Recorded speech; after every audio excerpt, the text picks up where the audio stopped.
Hello, I'm Brian Wood, Putnam County Clerk, and I just want to take the time to do a short video introducing the 2020 presidential primary election. This presidential primary election is like no other. We're in the middle of the pandemic.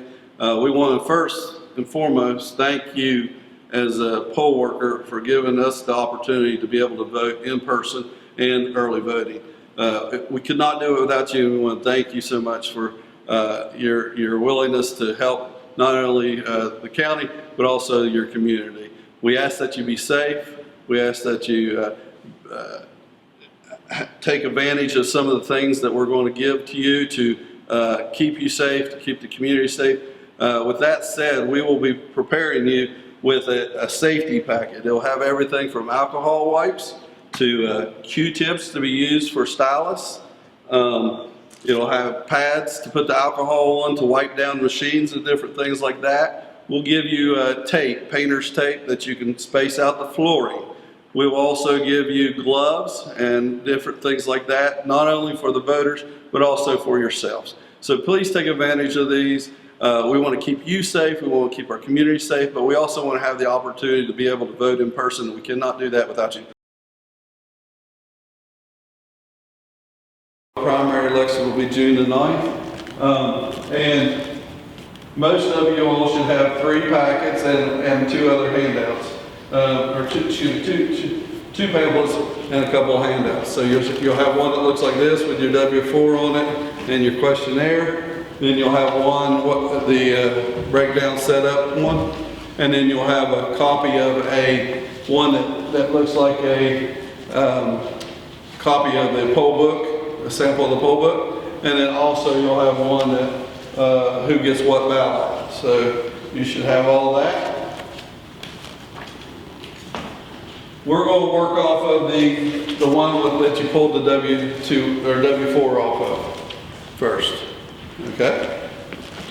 So the second page of that is the index. That's a fast reference to let you know where to go to when there's a provisional ballot. This is a situation, I've got a question, I'm not sure quite how to process it. I can go right there to that section, read about it, and process that individual that voter correctly, okay? It's still okay to contact us, that's fine, but this is a good reference.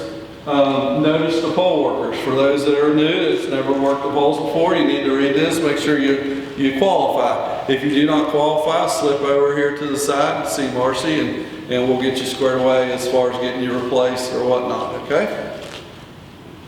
Suspending the poll worker. Hopefully we'll never have to go through suspending the poll worker, and I'll let you read that on your own, but just a little light reading there. Early voting schedule. Early voting. We will be early voting in person here at the courthouse. The one thing I want to remind you is that we will not be early voting over at Valley Park for the primary. We hope to get back to it in the general election, but due to the change in the date, there were scheduling conflicts, there's a lot of things that were unknown, and when we have to advertise ahead of time, we didn't want to guess or assume, so we just chose to narrow it back down to the courthouse only for this primary, especially due to the fact that we have absentee ballot applications for everybody if they choose to vote an absentee ballot. So we encourage each and every one of the poll workers to either vote an absentee ballot or vote early, or because on election day you'll be in your precinct working. And if you're not in the precinct that's your home precinct, what it means is you'll have to vote an provisional ballot. So we don't want you to have voted a provisional ballot because we want your ballot counted on election night with everybody else's rather than 6 days later or whatnot at canvass, okay? So it's important that unless you're in that book, you're actually working in the precinct in which you live in, you would want to vote early or an absentee, so that way your vote's counted on election night. If not, it's going to have to be a provisional ballot. Okay, so early voting dates and times is May the 27th is our first date, and it runs there through June 6th. June 6th is a Saturday. So we have 2 Saturdays involved. We have May the 30th and June 6th, and those early voting hours are from 9 to 5. All other hours are the hours of the courthouse, and it just happens to be for this go around, this primary, that it's going to be 8 to 4. The late hours on Thursday, typically we have, but due to circumstances, we reduce those until a certain date, and that'll be after the election that we'll return back to that late hours on Thursday. So 8 to 4, Monday through Friday, 9 to 5 on the 2 Saturdays. Also remember that June 6th is the last day to early vote here. After that, there will be no early voting at the courthouse. It'll all be out there in the individual precincts throughout the county. So June the 9th is election day, and we're going to, voting times will be from 6:30 in the morning till 7:30 at night. Okay, that's the voting times. We have precinct locations. I want to remind you of a couple of changes on this. Though we're not early voting at Valley Park, we will have our 3 precincts, 33-1, 33-2, and 32 will all be voting at Valley Park. And so on election day, but we just won't have the early voting aspect of it, okay? We will have precinct 22, which is Nitro area. They will be going from the RESA 3 building and coming over to REO Logistics building. And that's on this side of Charleston Road, on the river side of Charleston Road, near McJunkin Road and Independence Avenue. So you can either get in through by the dealership and circle back underneath the interstate, or you can go over to where they sell the homes there at the corner and loop around and veer to your right. But it's real easy to find. It's going to be a lot more ADA compliant and handicap accessible, a lot better parking and things like that. So I think in the end it'll be a good change. We just hope we can keep it for a long time period to stay consistent for our voters. And then lastly, Tays Valley Church of God. We used to be in the old church up on the knoll on the hill there. We're moving now over to the new church, okay? So the new church is just past Rocky Step to the right up the hill. And so just remember, new church instead of old church at Tays Valley Church of God. All right, our website, Putnam, clerk.com. So www.putnamclerk.com. That's our website. That'll have everything from sample ballots to financial statements of the candidates to voter registration, which voter registration will end the 19th. So it's important that if you know anybody that wants to register to vote, they need to vote. They need to register by the 19th. We also have absentee ballot requests and different things like that. So precinct locations. So it's a useful site. Also, what we'll have on there is we'll hopefully have our election worker training videos on there. So that way you can go and refresh yourself if need be, if you have a question or whatnot. Supply pickup. We're going to pick up supplies the day before the election. In this case, this election's since June the 8th. So Monday, June the 8th, and we want to pick up those supplies from 8 in the morning to 4 p.m. Please stay within that time frame for picking up supplies. If you're a supply commissioner, you're going to know your supply commissioner because Marcy's sent you a letter saying, hey, you're a supply commissioner. If you haven't received that letter, you don't have to worry about that, okay? That's just the ones for the supply commissioners. So remember, 8 to 4, try to stay within that time frame. If you can't stay within that time frame, you need to let us know ahead of time. It'll help me plan because we got a lot of things to get done. We got to deliver equipment, we got absentee ballots to process, we got to set up the room here for election night. We got a lot of stuff to get done. So if I can keep everything organized, the better off I am as far as not making a mistake and forgetting about something or not doing something that needs to be done. So if you can't do it, 304-586-0202, option 2 is where you'll call and you'll ask to speak to Marcy and we'll get you replaced. Remember, supply commissioners, you must have somebody of an opposite party come back with you to return the supplies on election night. So if you're a Republican, you need to have a Democrat or independent ride back with you here to drop off the results and so forth and the supplies election night. and then you'll return them back to the car so they can go to their homes after that. But don't show up here by yourself without a supply commissioner. If you're not a supply commissioner, one of you needs to step up and take on that role. Okay? Be sure you help the supply commissioner out and not having a hard time finding somebody to bring back those supplies. Okay? People office parties. Phone numbers. Our clerk's office, 304-586-0202, option 2. That takes you to the election side. My cell phone, I'm not shy about giving that out. Call me day or night if you got a question. Remember, during this class, there's no silly questions. If you need to ask it, ask it. I'd rather you ask today and get it right on election day than wait until election day and just kind of guess at how it will work, okay? Remember, prosecuting attorney, sheriff, and secretary of state's numbers on here as well. Hopefully you'll never have to use that, but if you do, it's available. Election day checklist. This is a checklist to try to keep your head straight and keep everything going. It kind of a refresher. If you go down through here, you should be doing pretty good. Plus, it'll remind you of some other things that you need to plug in. This isn't everything that you need to do. If I tell you something during this class that's not on this list, that doesn't mean that you don't do it. We want you, this is just to help you kind of stay in pace with election day. So not only use your checklist, but also use your common sense and your brain when it comes to doing what we're telling you to do for class purposes, okay? All right, so there's a couple pages of the checklist. And then we're going to get to opening the polls. And remember that we're opening the polls and we're arriving at what time? 5:30. It's important that everybody arrives at 5:30 because we got a lot of stuff to do in a short period of time. We only have an hour to get everything in, get the table set up, get the chair set up, get everything set up. So if somebody's running late, that gets us off to a bad start right from the start. So on time's late and early's on time, all right? If you're not on time, you need to contact Marcy or myself at 304-586-0202, and we will get you, and let us know, hey, I'm running late because of A, B, C, or D, whatever it may be. Also, the people that are at the precinct, you go ahead and call us too and say, somebody didn't show up on time.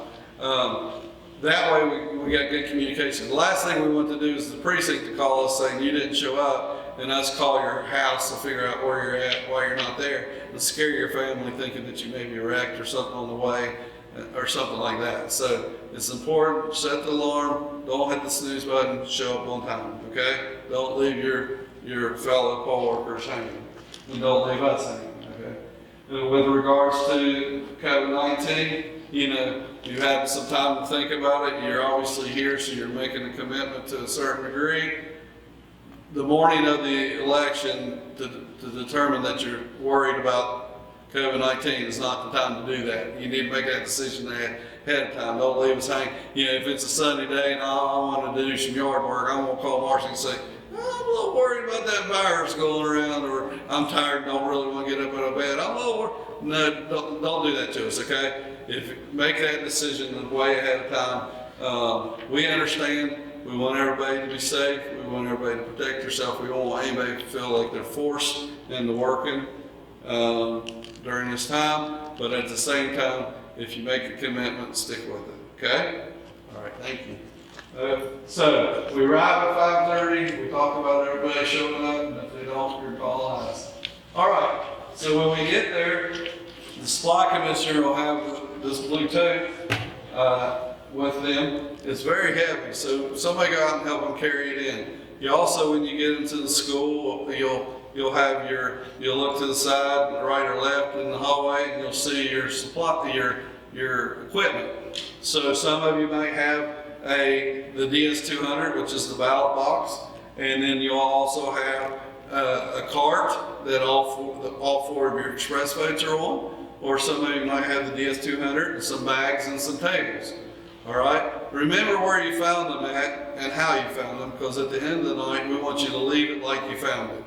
All right. So don't leave it in the gym if if you get there and it's in the hallway. Leave it in the hallway, because that's where the rovers and pickup people are gonna go right back to where they left it at to try to find it, to put it on the truck and bring it back here. So please help them and not letting them have a scavenger hunt trying to find the equipment on election night to bring it back. So we get our equipment, we find our equipment, everything should match. You know, if we're working 26-1 tote, we should have 26-1 DS200, and we should have 26-1 bags or the 26-1 cart. Okay, don't take 26-2 stuff to your place and say, all right, we got our 4 things we need. It's important that you have the equipment that you need for your precinct, and everybody should know what precinct they're working, and they also should know what position they're working. So with that said, what we'll do is once we get all our equipment in there and we get our blue tote in there, we're going to get our pliers and we're going to cut the seal on the blue tote. So when we cut the seal on the blue tote, we're going to keep that seal for a second and we're going to get into the blue tote. And when we get in here, we're going to get out our precinct kit, which has a lot of information in it, a lot of tools. It has our keys to our equipment. It has a lot of stuff. But the first thing we want to do is we want to find the oath. And once we find the oath, we're going to have one person give the oath to the remaining poll workers, and then one of the remaining poll workers will give the oath to the person that just gave it. So we're all going to sign the oath. Okay? Now, so on the oath, you got clerks and commissioners. So if you don't know whether you're a clerk or commissioner, you need to stop by and see Marcy and ask her. But during the school, you need to listen to both sides just in case. Because you might be a clerk, but we might need to switch over to a commissioner. Or you might be a commissioner, and we might need to switch over to a clerk. So what will happen is once we take the oath, we're going to put it in our keep box. And I like to use the lid of mine for my keep box. It's all important material that we need to return on election night. Okay? So I put that in my keep box. Also in the blue tote, you got everything from extension cords to smocks to adapters, clipboards, and secrecy sleeves, your ballots, and all that. So we want to make sure that we get all that out and get it prepared. Well, at the end of the day, we want to make sure we gather it all up and put it back in the blue tote, because this is your tote for the general election as well. So if you leave your extension cord at the school, guess what? Next go around, you might not have an extension cord that you need. So it's important that we gather up all our tools necessary and put it back in the tote. Help me help you, this is what I'm trying to say. With regards to the smocks, I went and I washed every one of these in my own washer and dryer after about 8 loads. They're smelling fresh and good and everything. So I asked that all the commissioners wear the smocks. And at a minimum, if they don't wear the smock, wear the name badge, okay? Because you are approaching the voters, you're handling their ballots and things like that. We don't want the voter just thinking anybody's coming up to them, grabbing their ballots and things like that. So this identifies you as somebody with authority and lets you know. Plus it has handy pockets to put different stuff in throughout the day, and I'll tell you a little more about that a little later. Now, with that said, when you're done at the end of the day, don't leave your candy and tissues and everything else in your pockets, because I don't want to find it in my washer and dryer whenever I wash these things for you again, okay? So please clean up after yourself, and you'll get the same smock back come the general election. If I don't wash them, if I do wash them, then you will have fresh ones anyways. So that's the smocks, okay? So once we did the oath, and remember, we've only gotten hired to get things done. So the clerks are like the paper pushers. They're the ones that handle all the paperwork. They're handing out the ballots. They're getting the voters to sign things. And then you have commissioners. The commissioners kind of like the blue collar workers, where they're over here. They're taking the ballots. They're bringing up the proper precinct and the ballot, the proper party for the voter. And then also they're taking the stubs off, stringing the stubs and different things like that. But one of the things we need to do with the clerks is we need to have one clerk get the supply certification and envelope, and they're going to start filling that out. And what they're going to do is they're going to put the seal off the blue tote in there. They're going to cut the seal on the which is a zip tie, on the book for the voter registration book. And then also they're going to go to the DS200 and clip the plastic seal that looks like this off the DS200. And they're going to put all those seals together in this envelope with this sheet filled out, and we're going to seal it up, and we're going to put that in our keep box. That lets us know that all the supplies were sealed up. The DS200, the ballot box was sealed up. This was sealed up. That the ballots were all saran wrapped and didn't seem to be tampered with it anyways. It just lets us know everything's good to go. Okay, so you'll put that in your keep box.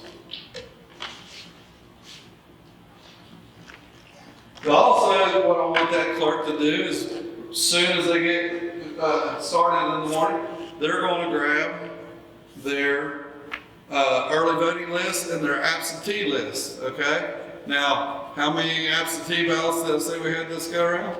We had like 9,000 something, so guess what? Your list is going to be a lot longer than it normally is, okay? So, we have to get started on that right away. So, as soon as you take your oath, grab your highlighter, grab your book, go over in the corner and just start highlighting, okay? And then the other clerk can get the clerk's table ready to go, and the commissioners can get the voting booths and all that ready to go, as well as the signs outside. So we're highlighting the names in the book off the early voting list and off the absentee list, okay? So once we highlight the names, we don't want to just throw this away. We want to keep it. We want to put it in our keep box, so that way if somebody comes and it's highlighted, we can go back to it and check to make sure it truly wasn't on our list. So if you get a junior and a senior mixed up, if senior says, I never voted, I can't believe it, why am I making me vote a provisional ballot? You can go back here and look, oh, we accidentally highlighted the wrong person by accident. So we don't want to make anybody vote a provisional ballot that doesn't need to vote a provisional ballot. So I'm going to keep these in my keep box. So one clerk's highlighting the names while the other clerk can get the clerk's table ready to go. And what we'll do is we'll have our secrecy shields. We'll have our ballots. And some of you might have 2 packages, some might have 3 packages, some might have 5 packages. There's 100 in a pack, and they're labeled package 1, package 2, package 3, okay? Which package we're going to use first? Package 1, obviously. And we want to work the ballots in order. Don't open up the second package until you need it, all right? So once you finish 1, then you can go to 2. We'll want to get our tracking form for the provisional ballot, our senior seat envelope for the provisional ballots, our reasoning envelope for the provisional ballot, and our hold envelope for the provisional ballots. We're going to get all those together, have them nice and neat in a pack, stacked, ready to go. Should that provisional ballot situation happen, we know right where to go to get things done. We want to have our full ballot envelope together with, this is new guys, this form here, which is a list of absentee voters who appeared to vote in person. So, and you all might have a copy of this with your material. We want to have that close to our full ballot envelope as well, because we're going to need that in certain situations. Times polls open is going to be 6:30. It says total number of express vote ballots received. How are we going to know that? We'll go here, look and see how many packets we have, look at the labels. So if we have 3 packets, how many are we going to have? 300. 2 packets, 200. 5 packets, 500. So we'll put the number of ballots received on there, and also the total number of packages received. So in this case, I've got 2 packages and I've got 200 ballots. And it says the public count from the DS200, the beginning count. What should it be? 0, because we're starting out that night. But we haven't quite fired up the DS200 yet to show that. But the public count should be 0. And the serial number on the DS200, which is on the top of the LED screen. So right now we haven't opened that up yet, but we'll get to it here shortly. This is something we want to fill out in the morning, okay? So once we get that filled out, we'll keep that and put it over here close to our keep box, because we'll have to go right back to that on election night, Okay? So, clerk's table, highlight the names, supplies, get them all set up. We'll want to prepare one string, okay? So, it used to be that when we had optical scan ballots, we had a Democrat stack, a Republican stack, and a nonpartisan stack, and we had to have 3 strings. And there are 3 strings in your kit, but you're only going to have to prepare one of them, okay? Because what are we doing? We're not tracking the Democrat ballots, Republican ballots, and nonpartisan ballots. We're tracking the number of ballots that you've used off of your stack, okay? So just one string is all you need, and you'll be good to go there. We started filling our statements of ballots used. As far as outside signs go, you're going to have your flag. You're going to have your polling place sign with your precinct number on there. You're going to have your know your voters' rights and instructions as to how to vote at express vote ballot. You're going to have your sample ballots, and tape the sample ballots in the corner because they're front and back, right? And how many sample ballots will we have out there taped? We're going to have a Republican one, we're going to have a Democrat one, and we're going to have a nonpartisan one in a primary election. In the general election, you're only going to have the one sample ballot, right? And we need to tape it in the corner, that way somebody can flip it over and see what's on the back side of it. Where do sample ballots go? They go on the outside door with all your signs, and they also go inside near the clerk's table, so as the voters approaching, they can look at the sample ballot prior to getting their ballot. Okay?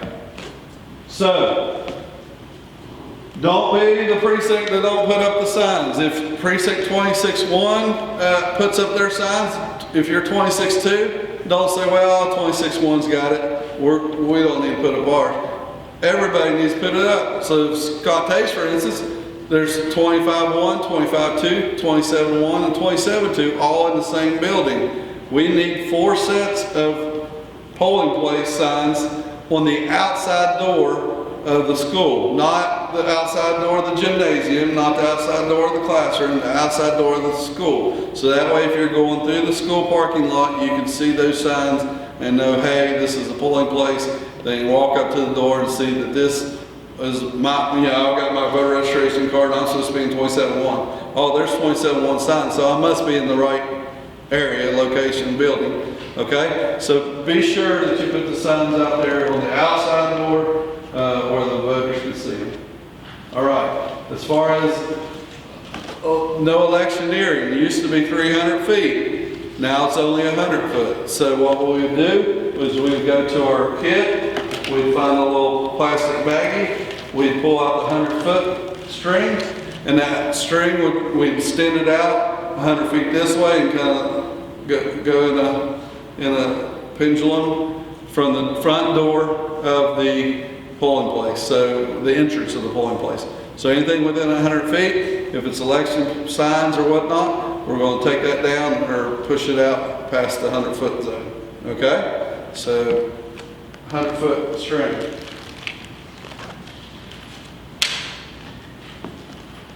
Most precincts have handicap accessible parking. If you don't have it designated, go ahead and designate it, and there's signage in your kit. But we want to make sure that we designate handicap parking should it not already be designated at a school or church or whatnot. Okay? All right, now we're going to get to the section of where we are setting up the equipment. Okay? So this is, I'm one person doing 5 different jobs. So you got one clerk should be out here highlighting, another clerk should be setting up the table and maybe helping out with the signs. The other 3 commissioners, if not more, because some of you might have even more than the 5 in your precinct. It all depends on, how many people bail out on us. But if you have more than 5, everybody should be doing something is the point I'm getting at. So what I'm going to do is now we're going to go over, pretend I'm a commissioner, and we're going to set up the voting booths, along with we're going to be setting up the DS200. Remember, when we set up the route for the voters to go, we want to have the door. They come to the clerk's table, they check in, they go to the voting booth, and they vote, and then they can swing back around, and they have to pass the ballot box or the DS200 to go out the door. And everybody should be giving you something as they go out the door. They should be giving you the ballot. The ballot is not a souvenir for the express vote doesn't hold the count. The express vote is just a marking device. So it has to go in the DS200, it has to go in the ballot box in order for their vote to be counted. So we can't let them walk out there with their ballot, okay? So what I'm going to do first is I'm going to show you a little bit about setting up the cart. I'm going to get the cart out of the way, and then I'm going to show you how to set up something on the tabletop, the express vote on the tabletop, and also set up the DS200. Okay? If you're cart counting and you're page 4, it shows you how to set it up. And page 5, 6, 7, it looks like.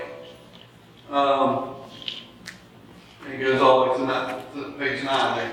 So, a little bit about the cart. So, it's on wheels, obviously. It's going to be located just inside the doorway, more than likely, along with your DS200, or you're going to have your DS200 and your express votes in bags, along with some tables to put the express votes on. All right. Remember, all your extension cords and all that's in your Bluetooth.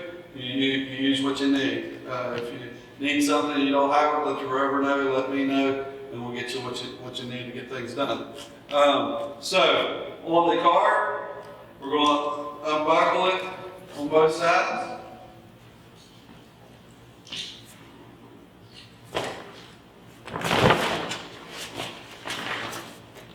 And have 2 people help you, so that way it's easier on you.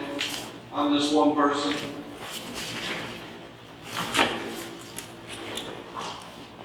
So once we get the cover off, we don't want to just lay it in the floor somewhere where somebody can trip over it, or you're tripping over it all day and things like that. What we want to do is lay it over here out of the way so it's not a tripping hazard and we don't end up getting sued or something like that. At the end of the day, when you take back your cart and leave it where you found it at, the other thing we won't do is we will put the cover underneath the cart here, and then my drivers that will pick up the equipment will put the cover on. Okay? So we'll put everything down, we'll do everything we're supposed to do. The only difference is we're going to just lay the cover underneath the unit rather than putting it back on there. Okay? So I'm going to put this over here to the side for a second. Then we'll talk a little bit about the cart. So the cart has an ADA compliant side, right, where you can wheel a wheelchair under. And what I like to do, and that you all need to do, is you need to have it on the side facing the wall. So that way, people can't see over. If you're sitting down, people can see over your shoulder and things like that, how they vote. So for voter secrecy purposes, put that ADA compliant side there against the wall. Leave enough room to swing around, wheelchair in there or whatnot. What we want to do is once we get it in place, there's 2 brakes on the wheels. We want to set the brakes so that way somebody's not leaning on it and it hurts somebody on the other side and things like that. When we set up the cart, we're going to plug it in. All it takes is 1 extension cord, plug it into 1 pigtail, and you got power to the whole cart. Okay? When you set up the units, what's going to happen is you're going to set up the outside units first. So 1 here, 1 here, 1 here. And I like to leave them freestanding for now until I get my key to turn them on, and then I'll lock in the kickstand into the groove so that way it locks in place. Okay? And then lastly would be the ADA compliant side. This is what we set up next. Okay? So now what we would do is in your kit, in your cardboard box, you're going to have a baggie, and inside the baggie is going to be two locks and their keys, as well as another set of keys. Okay, and this set of keys has a barrel key and a flat key, and we want to keep our baggie because we're going to return these keys and locks all in the baggie on election night at the end of the night. So right now, I want to find my barrel key and my flat key ring. And what I'm gonna do is I'm gonna come to the left side of the unit. I'm gonna unlock this compartment here, and I'm simply flipping it from off to on. And that's all you gotta do. There's two switches in there. There's a mode switch, which is automatically on motor mode, and you don't have to toggle it back and forth. And then there's the on-off switch. We want to switch it from off to on, okay? And then I'll let that one be warming up while I come over here, off to on, and then come around here, off to on, and then this one over here, off to on. By that time, this one should be warmed up when I get back around to it to put the election code in, all right? Once I put the election code in, then it's safe to go ahead and put the kickstand in place and lock it in place, okay? So,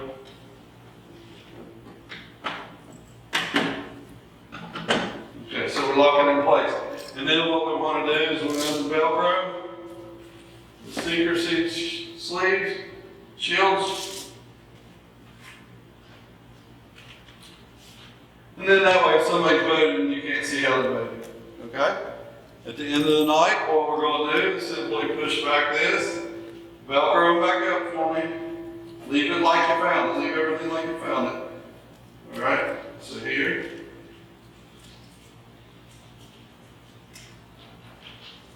We will take our key. We'll turn off all the units from off or on to off. All right, and remember we started with the outside, and then the last one was the ADA compliant side, right? When we're breaking it down, the first one's going to be the ADA side. Then it's going to be the opposite side. Then it's going to be the outsides.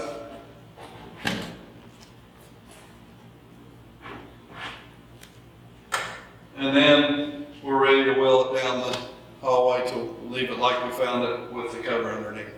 Okay? Any questions? Set both brakes. Be sure you put the shields down for all four sides. Be sure you lock in the kickstand for all four sides, okay? That's commissioner does that, right? This is, yeah, commissioners do this, yep. So I'm gonna wheel this over here out of the way for a second.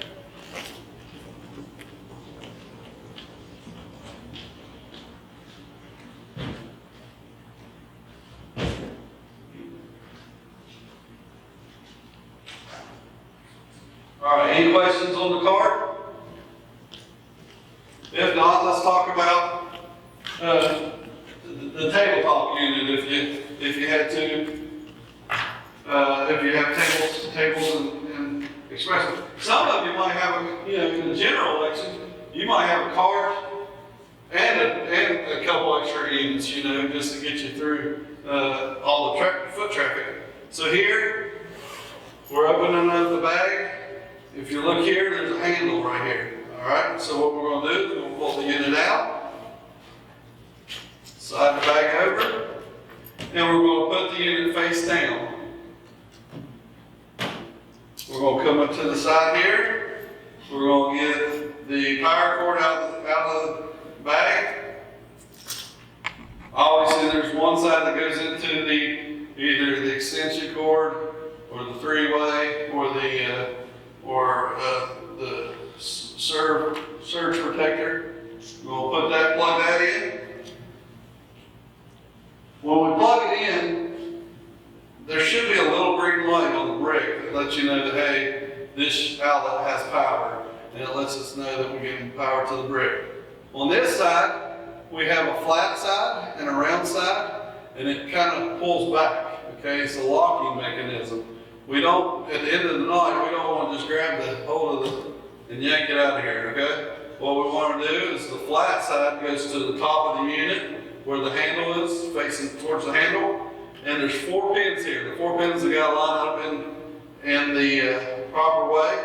And then we're just going to push down. And we hear it kind of click in there, okay? Once we do that, we're lifting the kickstand. And we're just simply bringing it up like this. Now, if this was an election day, what would happen is it would be the wall, me, the booth, I'll be voting here, and then I'll be looking over top of the booth at you all. So if I had a question or whatnot, I didn't have to turn my, hey, I got a question, and expose how I'm voting. Okay? So it's important that that we do that, but for school purposes, I'm gonna leave it facing towards you all, okay? And we'll leave it like that, so I don't blind anybody with the glare. See, it's clear there. Okay, so what we wanna do is, once we get plugged in, we know we got power going to the unit. We wanna take our barrel key, we wanna come to the left side of the unit. We're gonna open this up, and when we open it up, what's gonna happen is we're gonna have the on and off switch. We turn it on. Once we turn it on, we shut this back, and make sure that the cord goes into the notch. All right, and we lock it back. It's important that the cord goes in the notch. That way, you don't break the plastic door off, or you don't damage the cord. So that way, the keypad won't be able to be used. It might have a short in or something like that. So it's important that you put it in the notch so you don't have that problem. All right, so I hit the on button, and what it's doing now is it's warming itself up, okay? And what I have here is I've got a green light for the power from the wall to here, and I also got a green light from for the battery. If for some reason there's not a green light for the battery, it's a red light, then call us and let us know, and we'll document it, and we'll get that internal battery replaced in our next cycle of conditioning and things like that, okay? But it's not the end of the world if it's red, because this is not a device that holds the votes or anything like that. It's just a marking device. So as long as you have power, you're going to keep marking it. And you should have extra units should the power go out to vote, okay? So now, what it's doing is it wants to know the election code, all right? And the election code's in your all's manual there. It starts with a capital E. Okay, I'm not going to say out loud because I'm recording this and I don't want it to be on the internet, but you all are aware of what it is. If you're not, after the class, let me know and I'll tell you the secret password. Okay? All right, so I'm going to put it in here. Now we got to hit shift to get that capital E.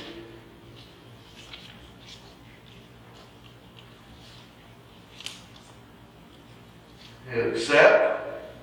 And once I hit accept, what it's doing is it's loaded the election, okay? And that doesn't take very long. So I flipped this unit on, then I should have went to the next unit, flipped it on, and then went to the next unit and flipped it on. And then by that time, when I come back to this unit, it should be ready for the election code. So I put the election code in here, now I go to the next unit, put the election code in there, go to the next unit, put the election code in there. So right now it's saying that it's ready to go. It says begin voting, insert your card. So we're good to go on this unit, okay? And that's the same way with setting it up on the card. The only difference is it's on the card. When you turn them on, you put the election code in, and they're ready to go. All right, so with the DS200, remember, we've already cut off this seal, and we put it in our key box over there. A little bit about it. It is on wheels.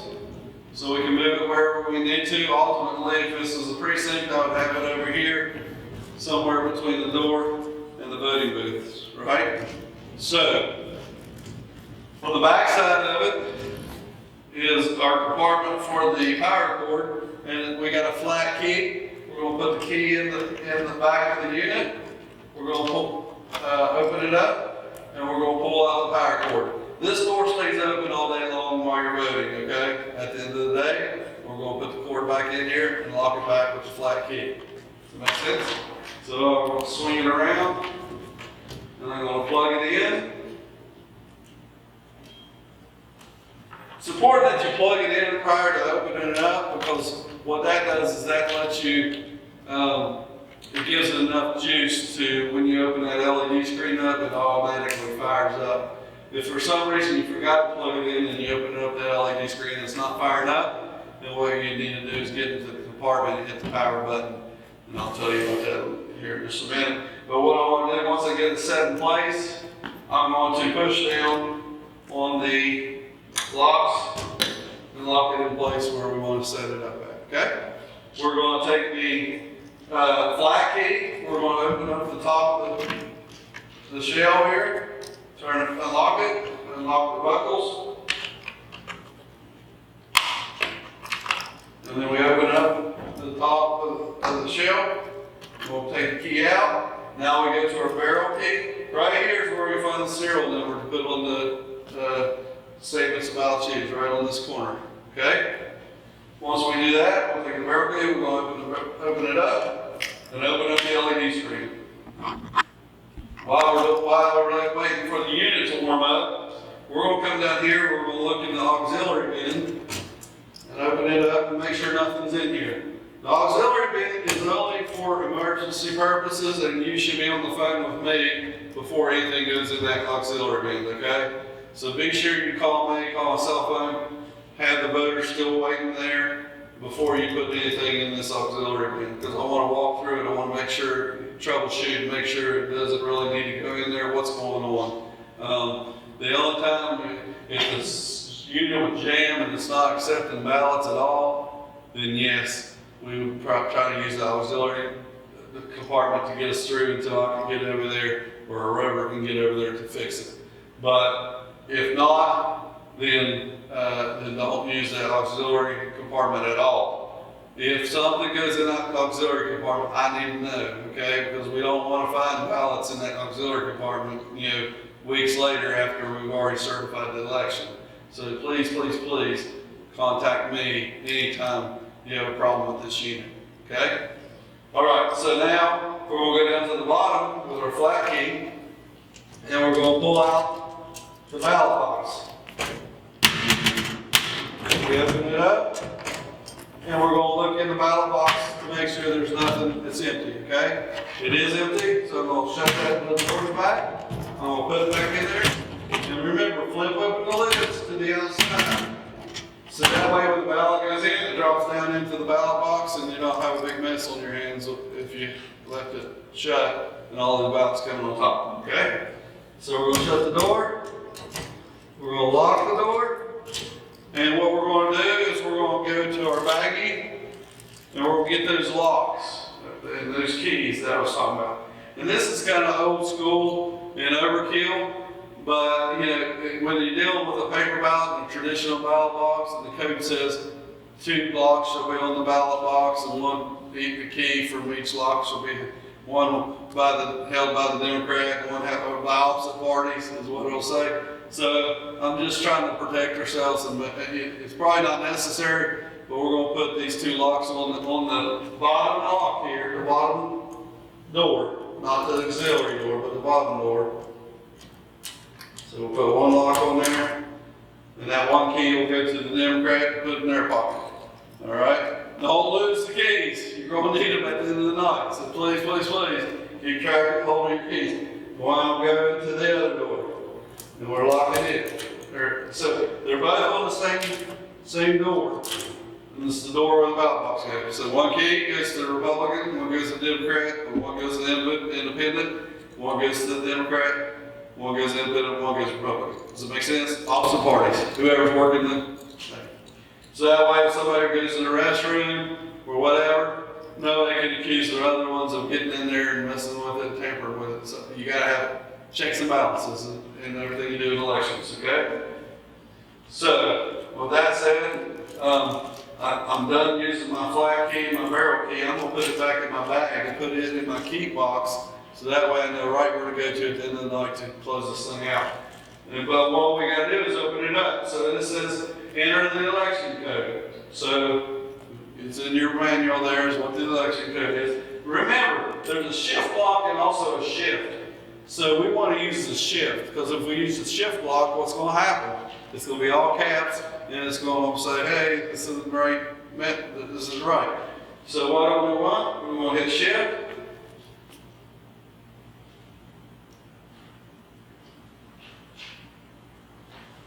Accept after you enter the code. And what we're going to do is we're going to let the paper trail run, okay? And it's going to print out a series of reports. and we just don't want to mess with it until it's totally, completely done and all the way open. So I'm gonna put this in my key box while it's thinking.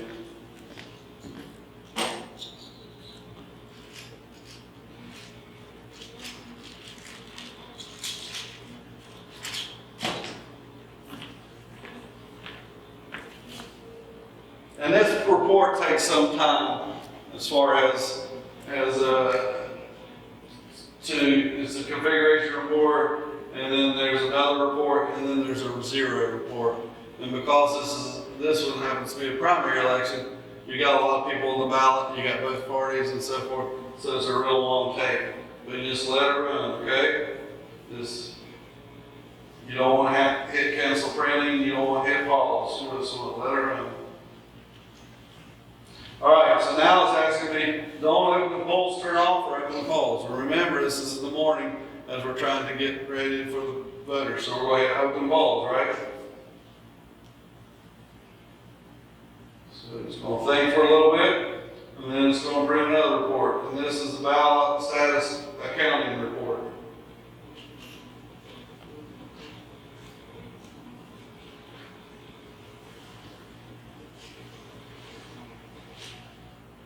Then it's going to print a zero take report. This one's the important one. This is the one that you're verifying that the count was zero, that nobody had any votes to start with at the beginning of the day. This is the one you all got to verify, sign off on, and say, hey, it's a tie ball game at zero for all the candidates right now. Okay? So we've got the signs outside done. We've got our highlighting done on our book. We've got our clerk's table ready to go. We've got our booth set up, whether it be the table or the cart. We got our DS200 up and running and ready to go as well. The only other thing I want to do is that you're going to have, is I would want to use a sign like this, and I would want to put a chair somewhere between the clerk's table and the voting booths, so that way they're not coming on trying to put the ballot in themselves and get ahead of the commissioner who's working the voting booths. Okay. So with that said, remember we're going to have social distancing, right? So an X at the table where you're signing in at, and then some lines there. Well, it makes no sense if we're going to process them so fast that we get jumbled up by this sign here. So, I would want them to only keep maybe one or two right here waiting to get into the voting booths, okay? We use a sign like this. Okay, so now it's stop voting, or stop printing, and it says go to vote mode. So we want to go to vote mode. And when we go to vote mode, it's ready to start. It shows like a ballot going into it, and that means it's ready to take ballots on. What we want to do with our receipt here is we want to go down through there. We want to make sure all of it is zero, okay? And then we want to sign, the commissioners need to sign off on it at the bottom here, saying that it is zero. And then after we do that, what's going to happen is we're going to get it, and we're going to fold it up, and we're going to put it in our tie-back envelope to turn in at the end of the night, okay?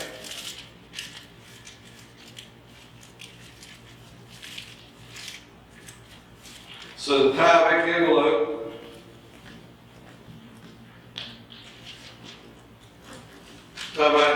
looks like this right here, and you put your precinct number on there. So at the end of the night, what's going to happen is you're going to have this, your zero report, then you're going to have your report at the end of the night, and you're going to have your thumb drive all in here to bring back to the courthouse, and that gives us the results, okay? So this envelope is very important. All right?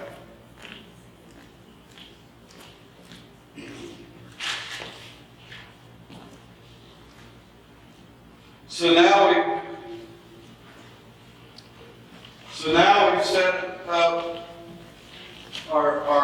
set up our system.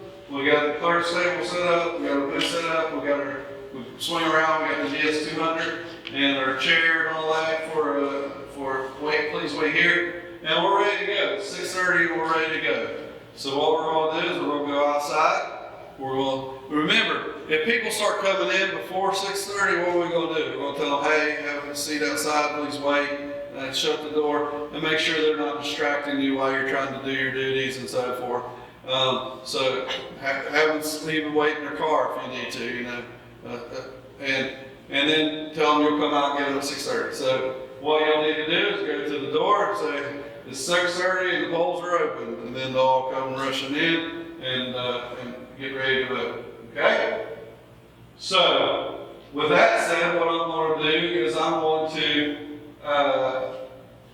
play a little video about the voter ID law. Okay? And then after I play that video, then we're going to get into the registration book and a little bit about the registration book and things like that. So right now, I'm going to turn it over to Dave Gilpin and Lee Dean with the Secretary of State's office, who did a very good job of telling a short story with a complicated situation. So, and we'll go over it a little bit too on our own. Okay? All right. So, okay. So. A lot of information there for ID purposes. So if it's you or I and we voted before and we don't need to see ID in the book, then basically it would be one of the 18 forms of ID. If you look at our example here on the page, the very top one, do you see where it says need to see ID? Right above where they sign at? Everybody follow me? Okay, so if it says that, then what's going to happen is you're going to need a driver's license, they're going to need a paycheck, or a government issued check, a utility bill, or a current bank statement. So you might write these down just because they are the 5 that are separate from the 18 that you would use in this situation. So a driver's license, or a paycheck, or a government issued check, or a utility bill, or a current bank statement are the ones that you would use when it says need to see ID. And then the rest would be, everybody has to show you some form of ID, one of the 18 forms of ID, okay? So, with that said, let's get you familiar with especially the clerks, with the registration book. Okay, so in it, you have a couple of things. You got over here to your left-hand side, you got your voter ID number. Then you have the name of the voter. Under it, you have their address, and then under that, you have address change and name change. Okay, so address change, can somebody change their address at the precinct? Yes, they can. Certain situations, it might be a provisional ballot though. So if they say, hey, if they're in Winfield precinct and they say, hey, I'm living at 1234 Hurricane, well, guess what? That's going to be a provisional ballot because they're not in the right precinct, okay? So you need to kind of watch for that. But they do have the right to update that address. In that situation, what we would do is we would ask the voter, do you want me to contact the clerk's office and try to get you in the right precinct? And if they say yes, then what we would do is we'd call the clerk's office.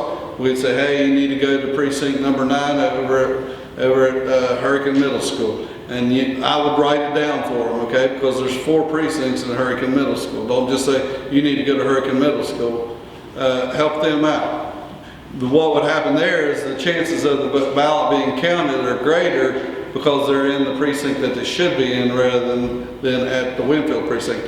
The problem is that either way, whether you vote here, even though you're in the book, you're going to have to vote a provisional ballot, or if you go there, you won't be in the book and you'll have to vote a provisional ballot. But it's more likely to be counted over at Hurricane precinct than it would be at the Winfield precinct, okay? So a name change. So a young lady gets married or somebody gets married and they want to change their name from their maiden name to their married name. What you would do is you'd have them sign their new name, okay? And so they sign their new name and you do the name change here, and we'll pick that up. We'll image it, and then come the general election, their new name will show up in the poll book rather than the old name, okay? So help us with that.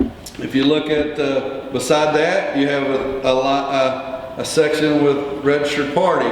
So R's are Republicans, D's are Democrats, L's are Libertarians, M's are Mountain Parties, and then there's a lot of other things. It could be a G, an SOS, IND, an N, could be all kinds of things, okay? So we always go with what the book says, not with what the voter says, because the voter might think they're a certain party, but we have them registered as this based upon their voter registration. So always go with what the book says, not with what the voter says.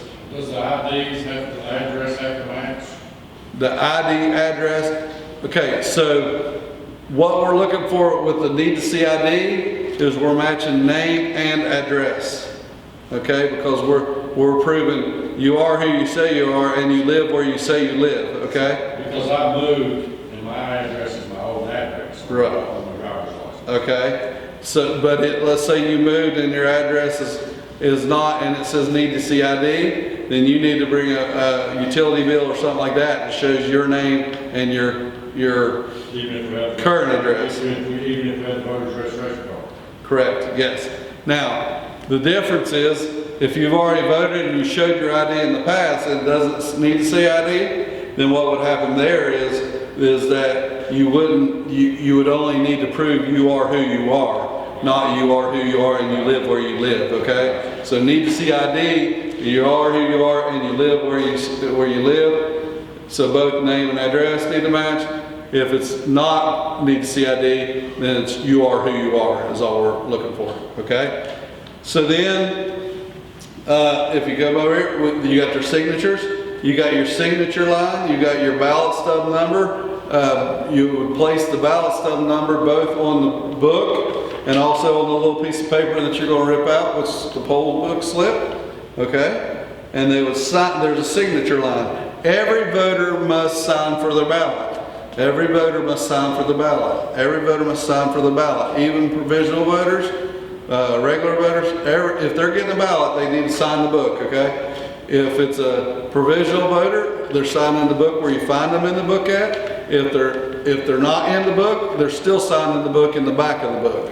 But every voter is signing. Well, if you have 100 people vote and you have 100 ballots gone, you need to have 100 signatures in this book, okay? So it's very important that you get all voters to sign the book, all right?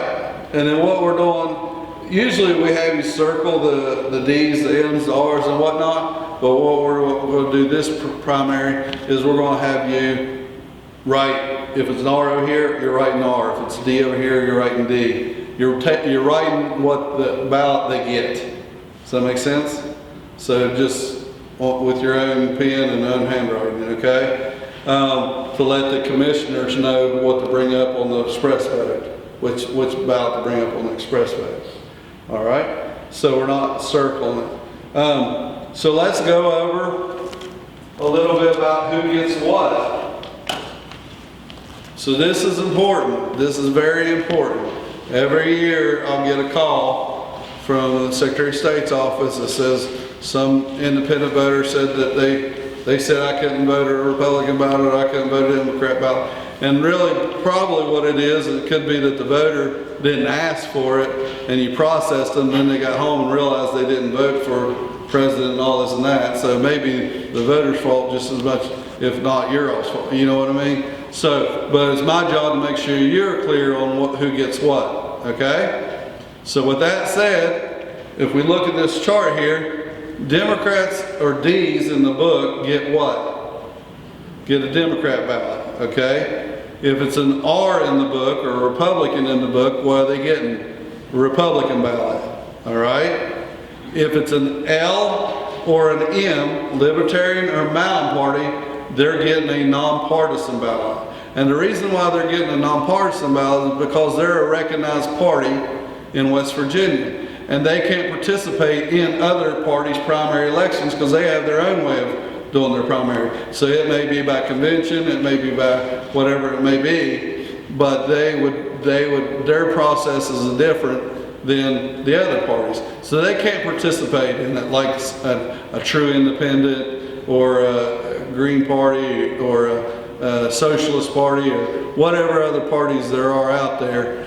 Those people have a right to choose a Democrat ballot or a Republican ballot. But in the case of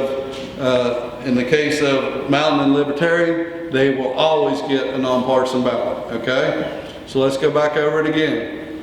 R's get Republican, D's get Democrat, L's and M's get nonpartisan ballot, okay? Then that leaves everybody else, any other initials or whatever, they have an option to ask for a Democrat ballot or ask for a Republican ballot. If they don't ask for that, then what are they going to get? They're going to get a nonpartisan ballot. But what I would do is use this, I'm going to put about 3 of these in your kit, okay? And I'd tape it right here at the edge of the clerk's table. And then when you get that situation where it's somebody other than an R, a D, an L, or an M, anybody else, and they haven't told you that they want a Republican ballot or a Democrat ballot, say, hey, before I process you, why don't you read down here at the bottom, just to make, hopefully that light bulb, hey, oh yeah, I wanted a whatever ballot, I wanted a Republican ballot, or I wanted a Democrat ballot. And that way it eliminates the opportunity for them to get to the machine and all the way through the system and then realize that they didn't vote for president on down or for the sheriff or whatever it may be, okay? So it's important that we try to get them caught on the front end and then on the back end. Does that make sense? All right, so D's get Democrat, R's get Republican, L's and M's get nonpartisan, and anybody else get what they choose. If they don't choose, then they get a nonpartisan ballot, okay? Utilize this. Put this up by your sample ballot. Put it up outside by your signage, and then put one right here by your clerk's table. Okay?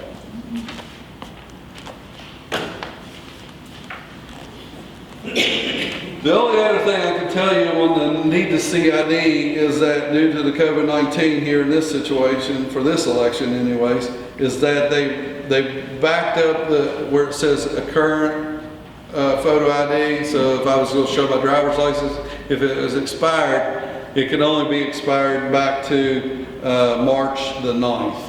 So March the 9th, because the DMV's office hadn't been open, so they're giving some forgiveness there. So, but if it's been expired for 3 years, then obviously they can't use it because it's not a current ID. Okay?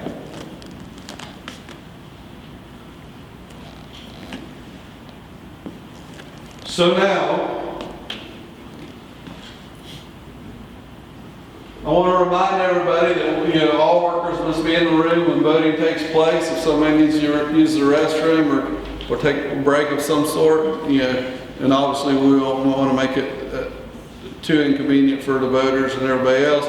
But then what will happen is we'll have to stop voting until everybody gets back in their position again. Okay? There's no lunch breaks. We don't hang a sign on the door saying we'll be back at 1 and go. So be sure that you bring enough food for your breakfast, lunch, and dinner. You can have people deliver your food, but they can't stick around and eat lunch with you.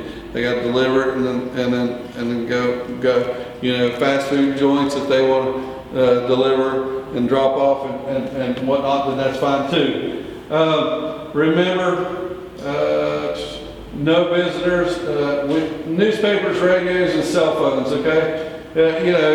If you're reading the newspaper, I don't want you, the front of the newspaper to be talking about candidates or things on the ballot, and you're holding it up there, and then somebody's looking right at it as they're waiting to vote or something like that. So use common sense, okay? If you're reading the newspaper, make sure there's nothing on there that's going to get you in trouble or get me in trouble. I think it's going to probably be a slow election for you, for at least this primary. So, if you're going crossword puzzles, this and that. Radios, they're out because there's too many commercials and things like that that could be, so no radios.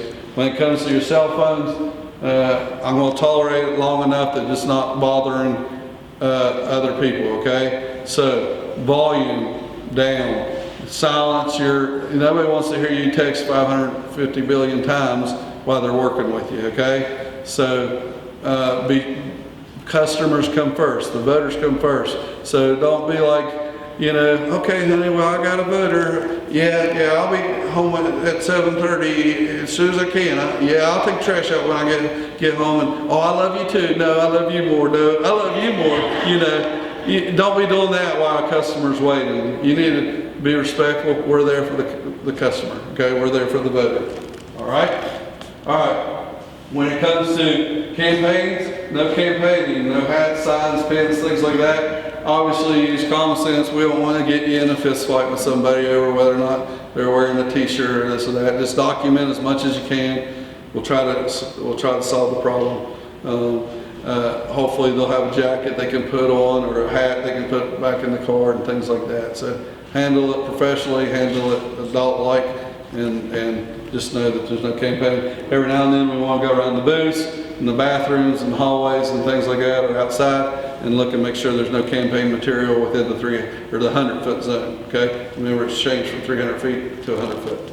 Okay, the media can be in the precinct as long as they have credentials within the 100-foot zone, but they can be in the building. They can't be in the precinct. So in other words, where you're voting at, the actual room, where the gymnasium, if you're voting in gym, they can't be in the gym, but they can be in the school in the hallway or right there at the front door or whatnot, okay? Hopefully they're talking to people going out of the building, not the people coming in the building, okay?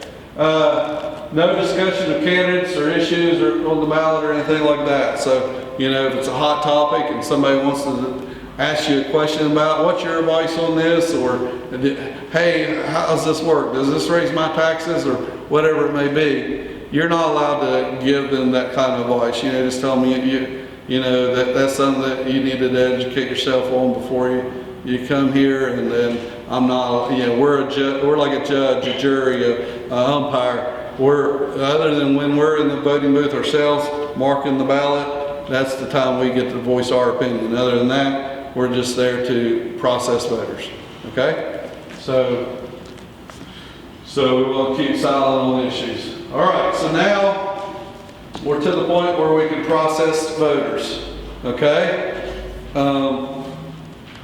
Because we know what to book, we know who gets what, and we got all our equipment set up and everything. So Johnny comes in through the door. Johnny approaches the clerk's table. We find Johnny in the book after he gives us some form of ID, okay?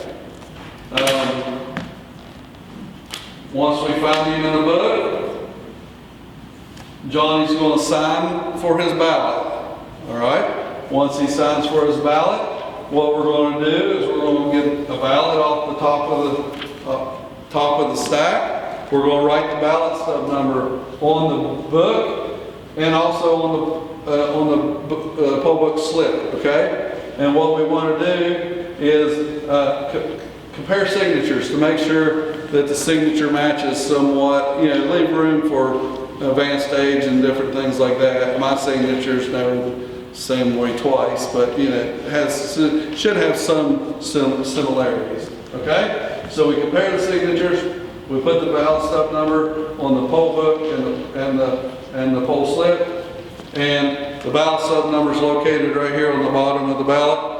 What we're going to do also is we're going to sign the ballot, okay? So two people of opposite parties must sign the ballot. It could be an independent signing with a Democrat or Republican, or it could be a Democrat and a Republican, okay? But two people of opposite parties need to be signing the ballot. Every ballot must be signed.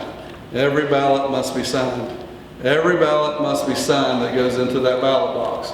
If it's not signed, it's everybody's fault. It's the whole precinct's fault. Because we should be signing it here before I put it in that the voting booth, the express vote, to be voted on. I should look at it to see that it's signed by the clerks, and it was one that the clerks issued and not a different one, okay? And then before we put it in the DS200 or the ballot box, we also need to make sure it's signed, okay? So if a ballot gets in there that's not signed, it's everybody's fault, including mine as the clerk, because evidently I didn't say, should have said it 4 times instead of 3 times, okay? So every ballot must be signed. It goes in the ballot box. Now, what we'll do is we'll place the ballot into the secrecy sleeve with the signatures facing up, and we'll remove the poll book slip beside Johnny's name.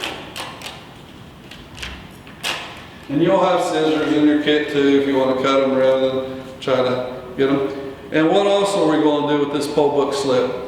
We got to let our commissioners over here know what ballot to bring up, don't we? So how do we do that? Do we ask Johnny, what party are you? No, we don't rely on Johnny to tell us what party we are. We rely on the book. So if it's a D, we're writing D on this little slip piece of paper. If it's an R, we're writing R. If it's an L, we're writing L. If it's an M, we're writing M. Okay? Anything else? Well, we're asking you to read the sign. If they tell you they want a Republican, we're going to write an R. If they tell you they want a Democrat, we're going to write a D. If it's an L or an M, as in Mary, then they're not going to get an opportunity, are they? So commissioners, when we're over here at the voting booth and we're getting ready to bring up their ballot, and we see an L or an M, what are we going to bring up? The nonpartisan ballot, okay? So, clerks, just because Johnny's an L or an M and he's getting a nonpartisan, don't put it in here because your commissioner might think that they have the opportunity to get whatever ballot they want. You know what I mean? Go ahead and put the L or M on here, all right? If it's an R, R's are always on here. If it's a D, D's are always on here. If it's an L, L's are always on here. If it's an M, M's are always on here. The only other thing that we want to do is if it's anybody else, we're writing down the party that they want. So if it's a nonpartisan, they want a Republican, we're writing an R. If it's nonpartisan and Democrat, we're writing a D. Okay? If they don't say they want anything, then we're writing an N. Okay? So now we give the poll slip to Johnny, and we go give the ballot to Johnny, and we tell Johnny, when you return it to the ballot box, make sure that the signatures are face up. Okay? And then Johnny goes to the express vote ballot, and he's greeted by the commissioners who's going to bring up the ballot for him. Remember, commissioners, you all are the ones that are taking the ballot from Johnny and taking the poll slip from Johnny. You're putting the ballot into the express vote. And you're the one that's bringing up the precinct, and you're the one that's bringing up the party. Do not let the voter pick all their party and pick their precinct, because it might be a Democrat who picks a Republican ballot, and then we're off on our numbers as far as how many Republicans voted versus how many Democrats and stuff like that. You don't have to keep track of it because you're just dealing with your ballot style. You're just dealing with your ballots. But we have to keep track of it from a standpoint of checks and balances here at the clerk's office, okay? So please, please, please, you all as commissioners, bring up the ballot, bring up the precinct, and you're bringing up the ballot style form, okay? And then you're explaining the express vote, and you're leaving them there to vote. So now we'll go, Johnny gets all this, he comes over to the express vote. So you're going, Johnny's going to be greeted by somebody with a small or at least a name badge, right? And you're going to take the poll slip from him, you're going to take the ballot that's signed from him, and you're going to make sure it's signed. Once you make sure it's signed, what's going to happen is you're going to put the ballot into the express vote for Johnny. You're going to give the secrecy sleeve back to Johnny and say, Johnny, when you're done voting, be sure you put it back in the secrecy sleeve with the signatures face up. Okay? All right. So now what's going to happen, we're working precinct 26-1. So I'm going to go next, and I'm going to find precinct 26-1. Now the express vote, it has a sequence number, then the precinct, the actual word precinct written out, and then the actual precinct number. So like for instance, precinct 26-1, the sequence number is 0024. Okay? Well, don't think that that's precinct 24, okay? That's just a sequence number.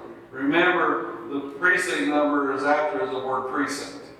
So I don't want precinct 4 hitting the wrong one. Or you get what I'm saying? Make sure that you're giving them the right precinct. Okay? I don't want 0019, precinct 19, thinking that that's that precinct, because 0019 is not that precinct. Okay? So, we're working 26-1. We bring up 26-1's ballot. And now wants to know whether we want a Republican ballot, Democrat ballot, or nonpartisan ballot. How we're going to find that out? We're looking right here, okay? Johnny's got an R on here, so we're bringing up the Republican ballot. Now it gives us one more screen. It says, are you wanting 26-1, and do you want a Republican ballot? If not, it gives us a back button to where we can change either one of those. If we're good, and everything looks good, then we're hitting accept. So once we hit accept, what will happen is we will explain to Johnny a little bit about the machine. We tell Johnny, you never hit the quit button up here in the top, because if you hit the quit button, what's going to happen is you're going to get kind of locked out, and we're going to have to come over and help you. It's going to spit out a blank ballot, and we're going to have to start all over. So never hit the quit button. It used to be, before this version, it was the exit button. And you have people hit the exit button and spit out the blank ballot, and then you had to process it. We got rid of the exit button. They didn't get rid of it altogether. They put a quit button up there at the top, but we're hoping that that'll help somewhat with people not hitting the exit. Okay? So we're going to tell Johnny, okay, what will happen is we're going to take you to the screens where you start voting, and you're going to make your selection. If you hit something and you don't like it, you hit it again and it'll go away.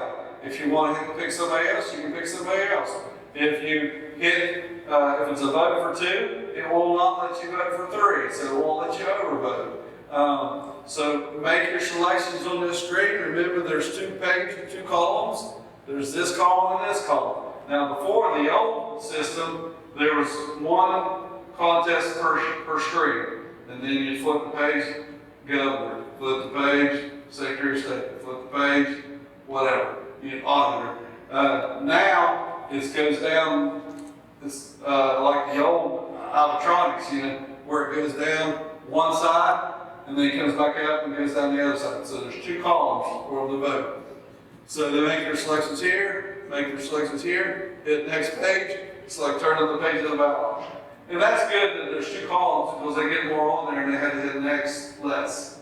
Okay, wouldn't have the opportunity to get lost in the ballot as much. Okay, so they make their selections, hit next.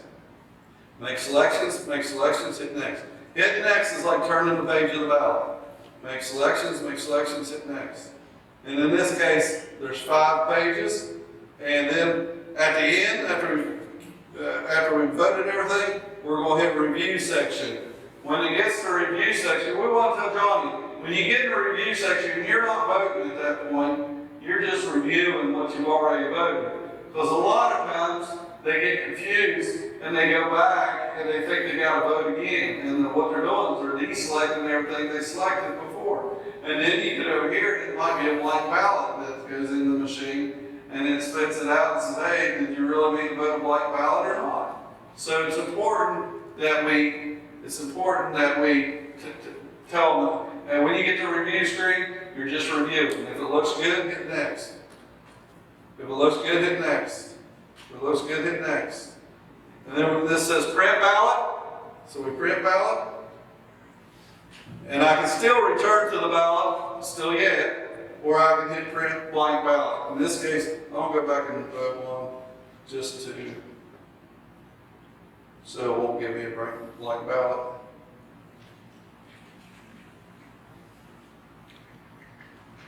Print ballot, and then now the ballot will come out. And remember, once we get Johnny to the voting screen and explain to him the machine, we're stepping away and letting Johnny vote by himself in secrecy. All right, so now the ballot came out. We just give it a little tug. It says, thank you for voting. Johnny's gonna put the ballot back in the secrecy sleeve. If he doesn't put it in with the signatures face up, and when he gets to the ballot box, what are we gonna do? We'll step to the side and turn it to where the signatures are face up. Okay? So one of the commissioners at the ballot box, or DS200, will get the poll book slip. The other commissioner will get the ballot, and the commissioner with the ballot will read 09560. And the other commissioner, yep, that's right. So then we're taking our perforation, fold it twice, and then we're going to remove the stub. Remember not to tear the ballot. Don't just rip it, because then it'll make the ballot too short and it won't go into the machine. So it's important that you get a good clean cut. Okay? So then what will happen? We, as the poll worker, will put the ballot into the DS2. We'll hand it back to Johnny and say, okay, put it in there. All right? And remember, like I said, if you want to, I would have the machine here, or if you got the luxury of having a lot of tables, I would have a table out in front of me so Johnny can lay it on the table and I can pick it up, and you get that distancing aspect. If you don't have the luxury of a table, then I will put some tape down. Maybe this is the stop line, and I'll come to you rather than you come to me. All right? So I get the ballot, I turn, I put the ballot in here, I slide it in, it takes it in. We recycle the secrecy sleeves back over to the clerk's table, and what will happen is the commissioner will, the one that ripped the stub off will hand the stub to the one that's stringing, and then they'll put the ballot in there, and then the other commissioner will string both the poll book slip and the stub on the one string. Okay? All right. So when I set up if it's on a table unit, what I would do is maybe set up a couple of Q-tips out through here so somebody can advise them they can use the Q-tips for stylus, and then have a trash can or something where they can just throw them away right afterwards, okay? If it's a situation where you have a cart, then that's probably where you want to utilize your smock and put some Q-tips in your smock, but be sure you have the gloves on, because you don't want to have your bare hands, you're having a Q-tip and handing it to them, and then them having a Q-tip, that you're not serving the purpose of having the Q-tip to start with, okay? So gloves, get her over the Q-tip, ask them if they want to use a stylus. If it's a table, you might have some laid out and just, hey, if you want to use a Q-tip as a stylus, you're more welcome to, okay? All right. And then, after Johnny votes, we're giving Johnny and I voting stickers. All right, everybody loves that, right? So what we'll do is, I will walk through it real quickly, just verbally, and that's 90% of your day. 90% of your day is Johnny doing that right there, okay? Then there's other 10% that we got to go through that might catch you off guard. So, Johnny comes in, Johnny approaches the clerk's table, Johnny shows his ID, we find Johnny in the book, Johnny signs the book, we compare the signatures, we get the next ballot in the stack, we write the ballot stub number on the book, we write the ballot stub number on the poll slip, we sign the ballot, both clerks sign the ballot, we rip the poll slip, book slip out of the book, we hand Johnny the ballot, we hand Johnny the secrecy sleeve, and we tell Johnny to approach the voting booth. At the voting booth, Johnny will be met by one of the commissioners who will bring up, take the little poll slip from them, take their ballot from them, insert the ballot in the machine, and bring up the proper precinct, the proper party, right? Explain the machine a little bit, and then what will happen after that is Johnny's left alone to vote. Once Johnny votes, Johnny comes to the DS200 or the ballot box. He's going to give the poll slip to one of the commissioners. The ballot and the secrecy sleeve goes to the other commissioner. The commissioner with the ballot will read off the number. The one with the poll slip will confirm that's the right number. We fold the ballot stub and rip the ballot stub off. The ballot stub is strung with the poll slip on the string, and the ballot is inserted by the commissioner, the poll worker, not the voter, into the DS200. Okay? So that's 90% of your day as a regular voter. Okay? Any questions? All right, so now let's go over the 10% of your day.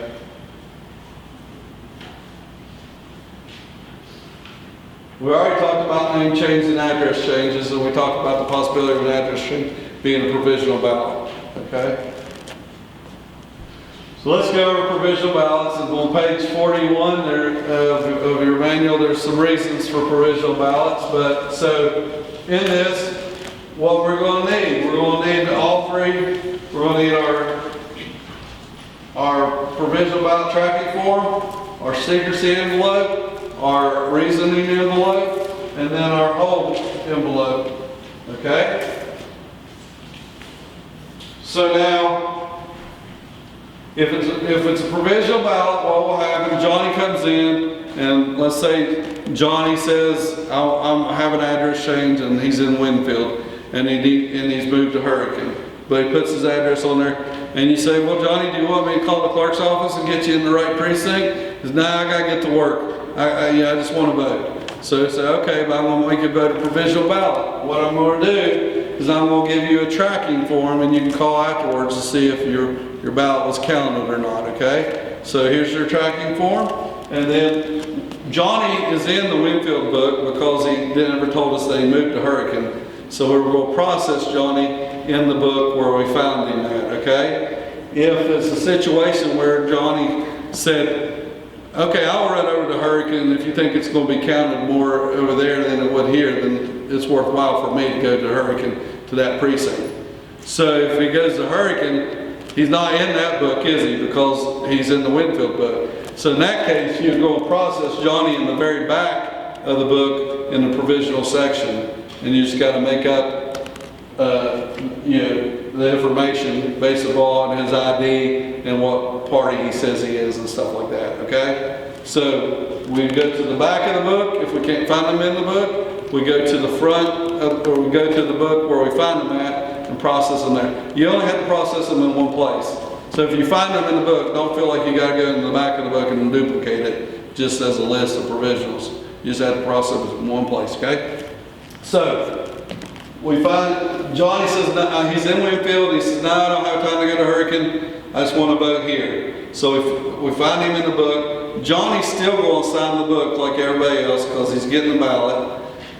We're going to put the ballot stub number on the book and on the poll slip. The difference is we will not remove the poll slip from the book. Okay? We will also not remove the ballot stub from the ballot.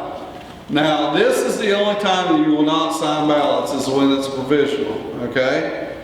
And you say, well, you told me that we always sign the ballots. No, I told you sign the ballots, the ballots that go in the ballot box. In this case, it will not go in the ballot box. So, Johnny gets his ballot and signed. We still have the the ballot stub number on the poll book and the poll slip that we have not removed. And Johnny signed for his ballot. What we're going to give Johnny, instead of a regular secrecy shield or sleeve, we're going to give him the envelope, the small envelope, secrecy envelope, okay? And we're going to write the precinct number on there, and we're also going to write the party that Johnny needs to get, okay? And what party is it? If it's in the book, we're going with what the book said, okay? If it's in the back, we got to just take their word for it, right? So if it's an R, it's an R. If it's a D, it's a D. If it's an L or an M, they're going to get a nonpartisan. So we're going to put L or M on here. And then anybody else, we're writing down what they want, okay? So Johnny goes to the booth. As the commissioner, you're processing him just like anybody else, right? You're looking here, finding the party. You have the precinct. Johnny votes.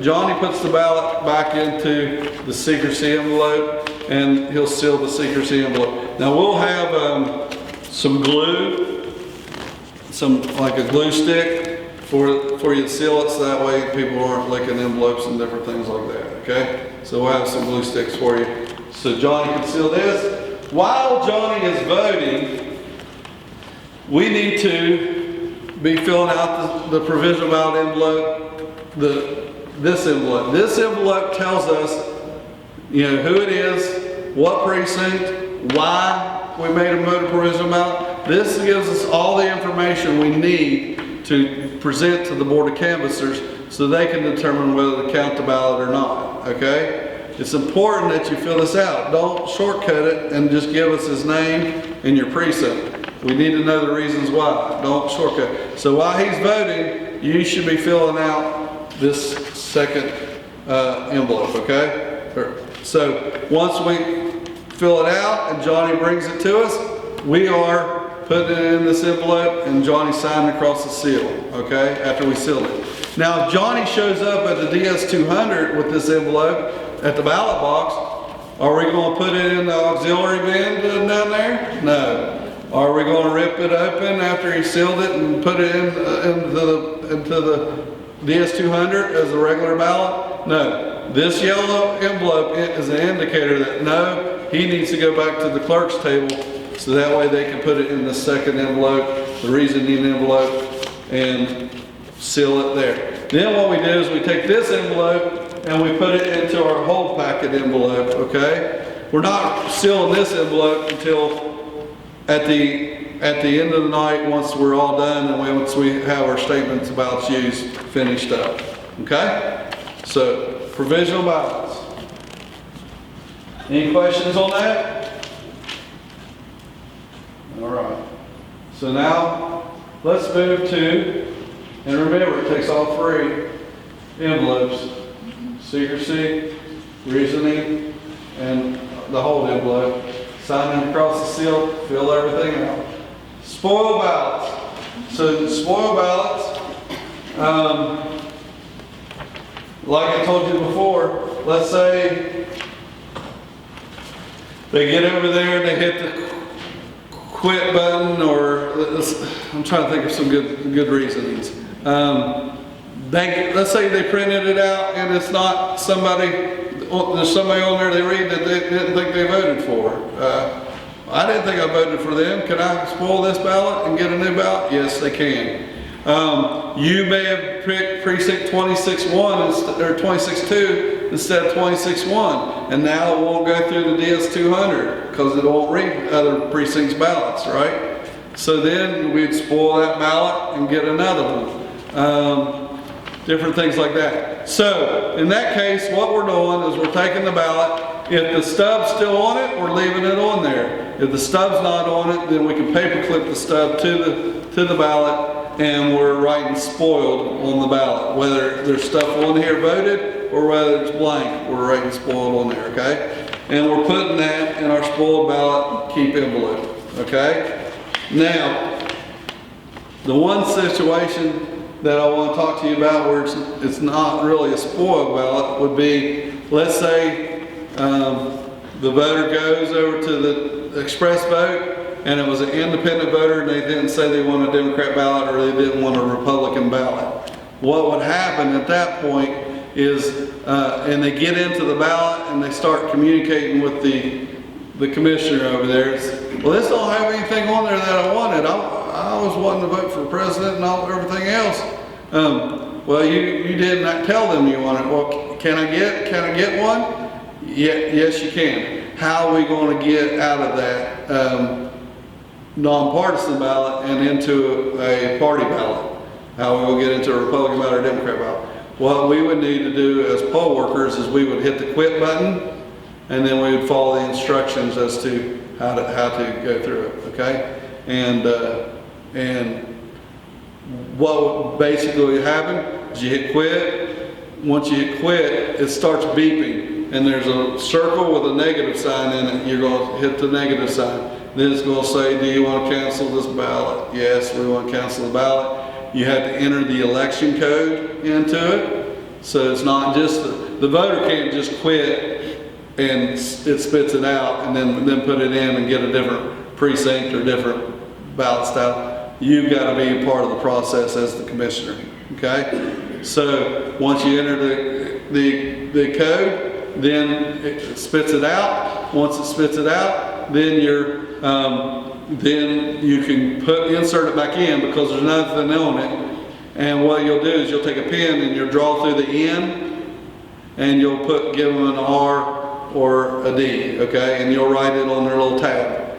Now, if it's an L or an M, you can't do that, can you? Because they're stuck with the nonpartisan ballot. The only ones that can make that switch will be an N to an R or a D. Does that make sense? An R can't switch to a D, and a D can't switch to an R. It's just N's are the only ones that can make that switch, okay? So spoiled ballots. Now here's a scenario that we've always been faced with, but really hasn't come up because we haven't had so many absentee ballots before. All right? And we just really didn't think about you all being approached with this, but it could always have happened. In that case, what we want to do, somebody comes to you and they have their absentee ballot packet that they've asked for from us. So there's a ballot in here. And then you have this form here. It says list of absentee voters that appear to vote in person. We want to have that. If they bring you this packet and they want to vote in person rather than the absentee ballot, then they can spoil this ballot and vote an in-person ballot, non-provisional. But you have to have their ballot in your hand in order to let them vote a non-provisional ballot. How are we going to do that? If they have it sealed, we're ripping open the outside of the envelope, okay? Nice and neat. And we're going to come dig down, and we're going to come through here, and we're going to open, get into this one, and we're going to get into their secrecy envelope, and eventually we're going to find their ballot, okay? And we're going to spoil the whole packet, all right? I want you to write spoiled on the ballot. I want you to write spoiled on the secrecy envelope. I want you to write spoiled on the outside envelope, the mailbox envelope, and I want you to write spoiled on the biggest envelope, okay? And then what we'll do is we're going to write Johnny's name down and the voter ID number for Johnny. Where are we going to find that at? It's in the book in the top left-hand corner is Johnny's voter ID number. We're going to write it in there. And then we're going, if he's brought us back the ballot, we're going to check mark the first column, okay? Absentee ballot spoiled. All right? We're not giving this back to Johnny. We're keeping this as proof why we didn't make him vote a provisional ballot. We're taking this envelope and we're going to put it in our spoiled ballot envelope, okay? Our whole packet envelope.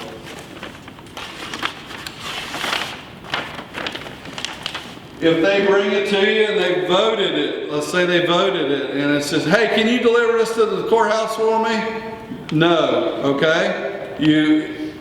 One of two things can happen. One, you can encourage them to take it to the post office and get it postmarked that day, okay, because it has to be postmarked that day. If it's like 6 in the evening, they're not going to get postmarked that day. So what you might do is say, the only way we can help you is we can spoil your ballot that's in here, even though you voted it already, and then you can go vote a machine non-spoil, non-provisional, okay? But we must spoil your ballot that's in here. So you slice open the mailback envelope, slice open the secrecy envelope, dig all the way down to the ballot, and write spoiled across the face of the ballot. So that way nobody can assume that that's a ballot that needs to be counted. Does that make sense? All right. And we're tracking it here too, okay? Now the third option, third situation could happen. Somebody comes to you, they're in the book as if they asked for the ballot, right? An absentee ballot. They're highlighted, and you say, hey, you asked for an absentee. I know I did, but I didn't vote it. So I want to just go ahead and vote in person. Well, we can't let them vote in person, can we? Because if we let them vote in person, then they can go home, get the ballot off the coffee table, mail it in, and then now they voted not only in person, but they voted there. So if they do not have that ballot with them, what happens? We must make them vote a provisional ballot if they want to vote here at our precinct. Does that make sense? All right. So and in that case, we're no absentee ballot, no absentee ballot provided is what we check, and it should be a provisional ballot. Okay? Does that make sense? All right, I know that's new. Utilize this form here, as well as your spoiled ballot packet, and dig all the way down to the ballot, and the code says destroy the ballot. By destroying the ballot, or writing spoiled across it, okay? Now, don't just write spoiled and throw it in the trash. We need the evidence back here too as well, to protect you all, as to why you all didn't make a vote a provisional ballot. All right, so now we're going to go to, oh Lord, that was so good too. How far back? Sorry, we got it on here too. Okay, Hold on a second. I was close enough. Sorry, y'all. Should have checked it. My fault. That was good too. Did you think that was good?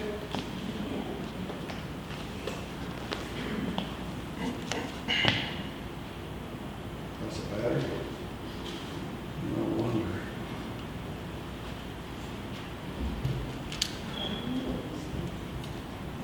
Huh? He did that at church, spring into service. Forgot to put the batteries in.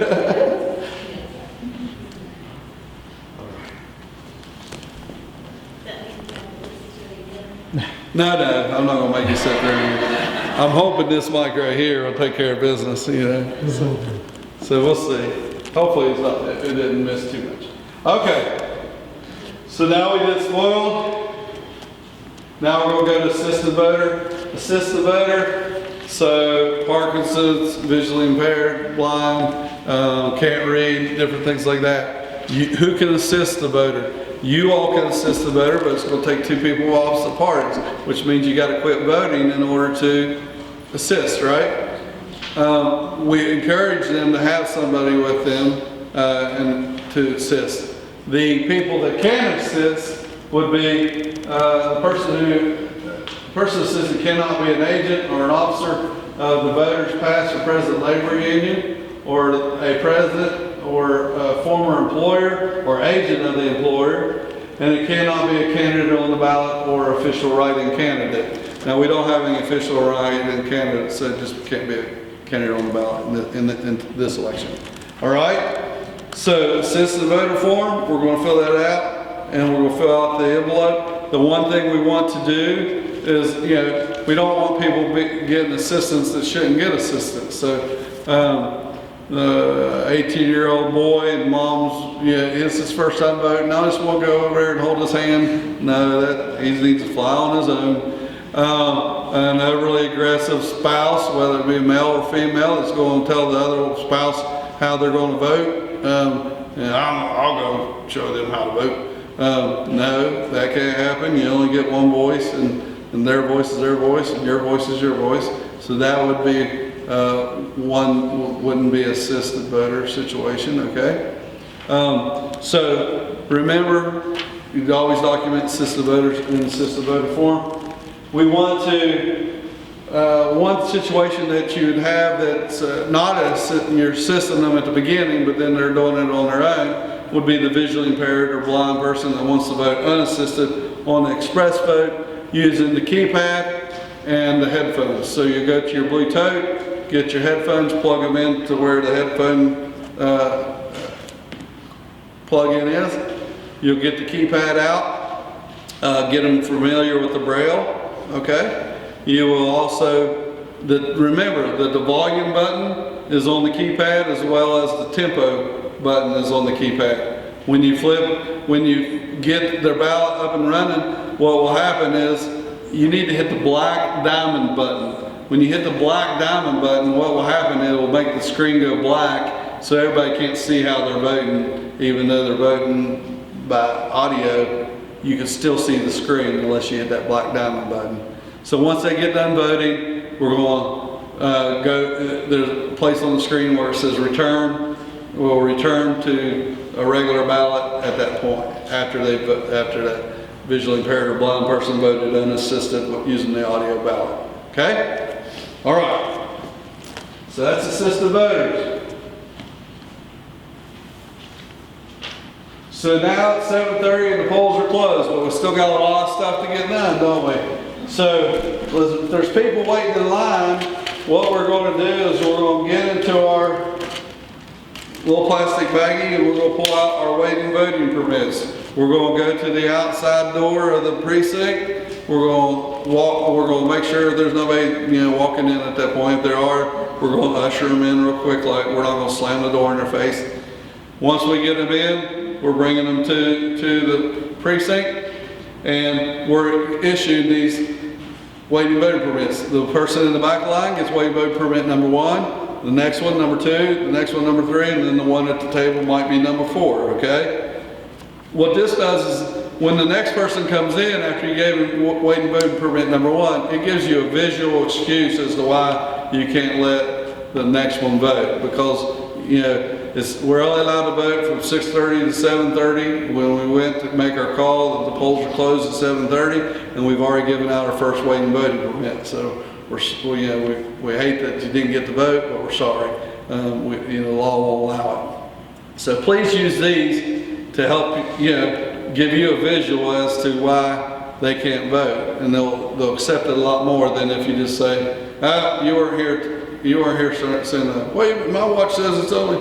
Okay? Waiting voting permits, use them.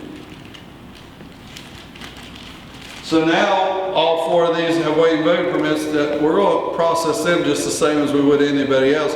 The only difference is we're going to paper clip the waiting voting permit on the page where we find them at, where they sign the book at. Other than that, if it's assisted voter, we're going to do it the exact same way as before. If it's a spoiled ballot, we're going to do it the exact same way as before. If it's a provisional ballot, we're going to do the exact same way as before, okay? So nothing different other than the waiting voting permits paper clipped in the page where you found them. All right, so now we get everybody voted and we get them out of the precinct. So there's some things, important things we need to do. We all don't want to just run around crazy and, okay, you get this, I get that, and we're throwing things here, there, and everywhere, and we don't put things where they need to be and process things the way they need to process. So we need to breathe for a second. We need to get our statements about use, and we want to update, or we want to go to the DS200, and we want to look and see what the public count is, okay? And we also want to get our stubs, and we want to count the stubs, right? So commissioners should be counting the stubs. The public count on the DS200, if it's 100, then how many stubs should we have? 100. It should match. That's right. So in this case, what we're going to do is we're going to start filling out the statements about use. And it says the total strung stubs we're going to pretend it's 100. And it says the number of provisional ballots, where are we going to go to? We're going to go to a provisional ballot envelope, and we're going to look in there, and we had 1. And then we're going to go the number of spoiled ballots. How many do we have? Now, in this situation, what we want to do is we want to count only the spoiled ballots that came out of our stack, the express vote ballots, okay? We don't want to count the express vote ballots and the absentee ballots that were given to us, because our goal with the statements about use is to reconcile our ballots, not every ballot that's out there, okay? So this tracking form will kind of keep track of the absentee ballots that were given to you. The spoiled ballots, only you're recording the ones that you spoiled during the day, okay? So in this case, we had 1, let's say, all right? Now, we still put the other absentee spoiled ballots in the packet, and we're still going to put our form in the packet and seal it. So in this case, we're putting 1 on spoiled ballot envelopes, or spoiled ballots, okay? So now, what it does is it says total strung stubs was 100, plus provisional ballot, we had 1, plus spoiled ballot, we had 1. So the total ballots used out of our pack was 102, okay? So So then we take that, we say the number of express votes ballots received, how many did we receive beginning of the day? 200, right, because we had 2 packs. And then minus the ones we used, which was 102. So how many unused ballots did we have? 98, all right? Then what we're going to do is, down here in the third section, it says total strung stubs, which we've already counted, which was 100. Plus the end count on the DS200 was 100, so those two should match. Everybody's going to sign off on this statement about use, and what we're going to do is write the times polls close, and what time do they close? 7:30. And the only other thing I want you to do, and there's not a place for it, but I want you to write, you're going to get out the plastic seal that looks like this, and you're going to write that plastic seal number on here. And later on, we're going to put this plastic seal on the ballot box when we bring it back to the courthouse, okay? And we want to write the plastic seal number on all 4 of these statements about use.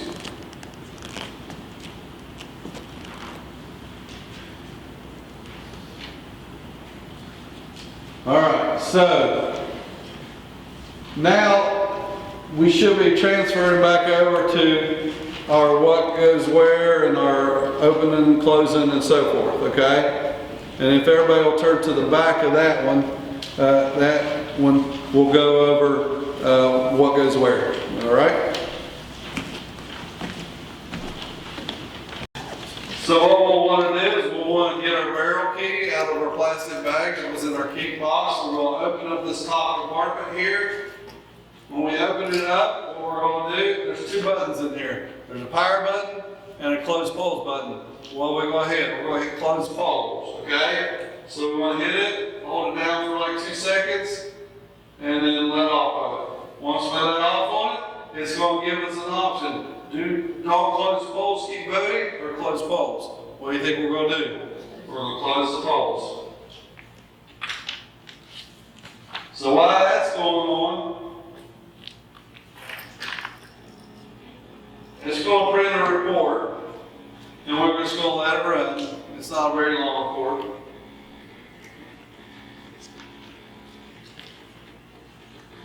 What we want to do is we want to go and get our keys out from the Democrat and Republican, right?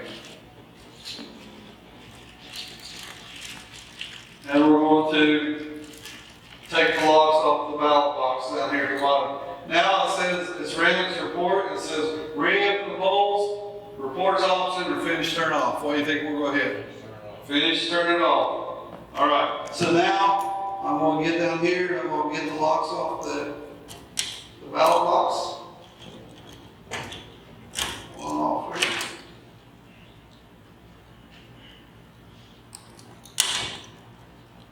Get the second lock off. Okay. So we got the locks off. We want to put both the locks and the keys back in the baggie. Don't put them back on the door, okay? Please, please, please put them in the baggie. All right. So now the LED screen fully shut down, but the power light was still on. It went from green to red, and then once it goes from red to dormant, nothing. That's when it's safe to pull the thumb drive out. Okay. So now it's totally dark. I have the ability to pull the thumb drive out and then rip my tape off, and I'm going to shut my compartment door. Okay? And what I want to do with this thumb drive and report is I'm going to take it and I'm going to put it in that tie-back envelope that I had in my key box. Okay? All right. So what I also want to do is I want to shut the LED screen, and I'm going to lock it in place. That way it doesn't break on the way back home in the truck. Okay? And then what we want to do is we want to shut this, lock the buckles, and lock it with the flat key. We want to go to our auxiliary bin, make sure nobody stuck anything in there. It shouldn't be in there. If something goes in there, you need to contact the clerk's office. If you come down here to the bottom, open the ballot, go into the ballot box, shut the lid,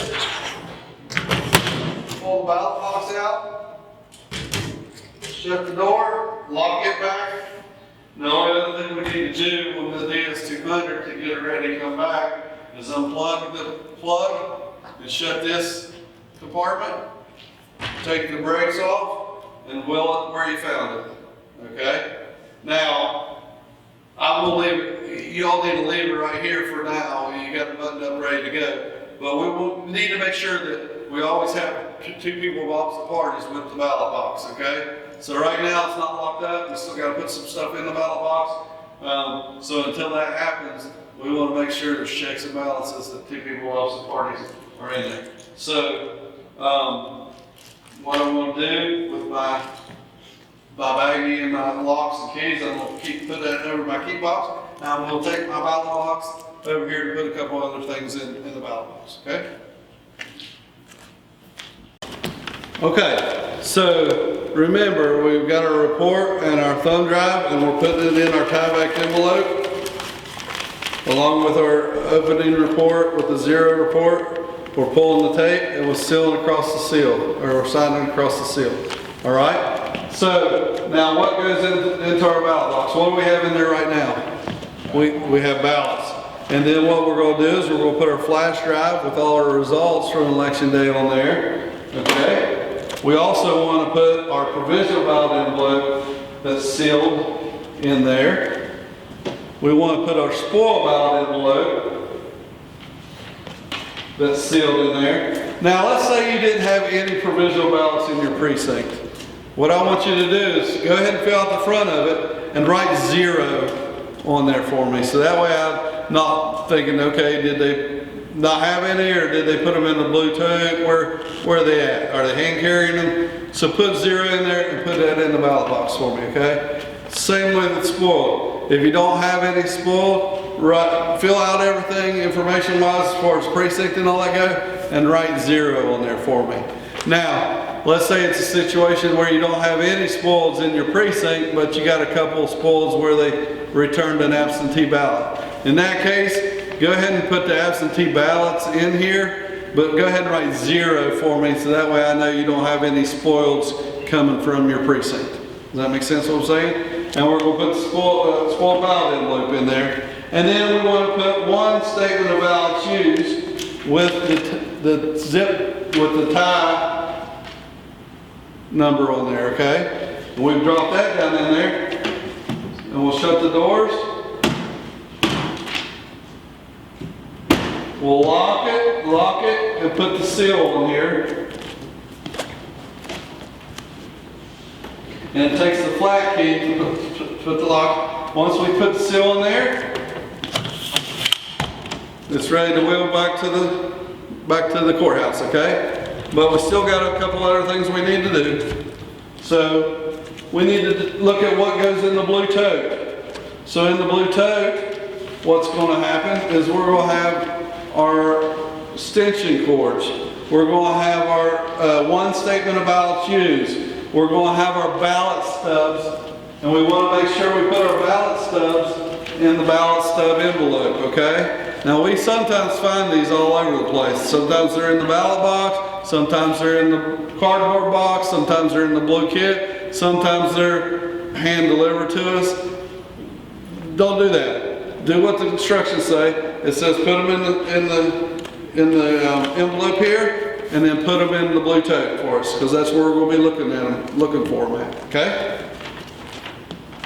All right, so secrecy sleeves, we'll put that in there. Smocks, headphones, clipboards, all your things that you use, your iVoting stickers, put all those in there. When it comes to your safety packet and things like that, you'll put that in your safety packet bag or box or whatever we're going to use there, okay? Once we get this blue tote all sealed up, all ready to go and everything in there, we're going to take a red padlock seal and we're going to seal the blue tote before coming back to the courthouse as well. Why? Because we have ballots in there. Speaking of the ballots, what we want to do is we want to take a rubber band and we want to just rubber band the packages together. And that way they're not loose leaf and falling all over the place. And once we rubber band them together, we want to put them in the bottom of the blue tote flat, so that way we can recycle them come the next general election, okay? But we'll put that red padlock seal on that tote before you come back, okay? So everything should be in the blue tote. The only other thing we need to do is break down our cart, put it back where we found it, and break down our express boat and leave it like we found it. All we're doing with the express boat is we're getting the key out, we're turning it, opening the door, we're flipping it from on to off at this point, laying it down. Remember that cord has that little plastic catch. You got to pull up on it before you pull on the cord, okay? Put everything back. Don't leave your brick, your power cord at the precinct. Put it in the bag, okay? And then, like I say, at the end of the night, you're leaving your express boat where you found them, you're leaving your cart where you found it, your bags where you found it, your tables where you found it, and your DS200 where you found it. So what are you bringing back at this point? What are you hand carrying back at this point? You'll have your safety kit, box or supplies you'll bring back. You'll have your blue tote you're carrying back, and you'll have your ballot box that you're carrying back. Don't leave your ballot box at the precinct. It needs to come back here with you, okay? Two people of opposite parties, come here. When you get to the courthouse, what's going to happen? Somebody will take your safety kit from you. Somebody will take your blue tote from you. And then once they do that, you will have your shotgun person get out and stay with your ballot box, okay? While you go park the car. When you park the car, you come and meet your shotgun person, and both of you walk up to go up the elevator and here right outside the courtroom. And from there, you're going to turn in your ballot box. You're going to turn in your hand delivered stuff. What are you hand carrying? You're hand carrying two spent statements, two statements of ballots used in the envelope. You're going to hand carry any W-4s from somebody who maybe didn't get to work. They had to watch the video rather than come to the class. They wouldn't get paid for the class, but we need to pay them for the election day, so we need a W-4 from them. And then also, your expense statement. You would hand carry your expense statement. On your expense statement, what you would do is you would write you as the supply commissioner and your mileage. And then Johnny as the shotgun person, designate them as shotgun person, you don't need their mileage. And then everybody else should be signing off on the expense statement just to let us know who worked that precinct that day. But they don't have to put their mileage on there, okay? So once we get everything together, remember, when you're getting things together to put in your blue tote, remember, assisted voter form goes in the assisted voter envelope. Stubs go into the stub envelope. Your expense form goes in the expense form envelope. Statement about use, statement about use envelope, and so forth. So get everything nice, neat, and packaged, and put it where it needs to be, so that way it'll help us process it on election night and make it look good for the voters and clean, crisp, and we don't have any major issues, okay? All right, so is there any questions, comments, concerns? I know it's a long class. I apologize for it, but I told you I'd go to A to Z. I'll never, I do apologize for it, but I'm not too sorry about it, because that's what my job is, and that's what we pay you for as well. But I do appreciate you all so much. Without you, we couldn't do it. So thank you, thank you, thank you. We love you. We appreciate you. If you need anything between now and then, let us know. Marcy will be around should you need to know your precinct, should you need to know who you're working with, or whether you're a commissioner or clerk. I'll be around answering any questions that you were too embarrassed to ask while we were going through the class. Okay? All right. Love you. Appreciate you. Thank you very much.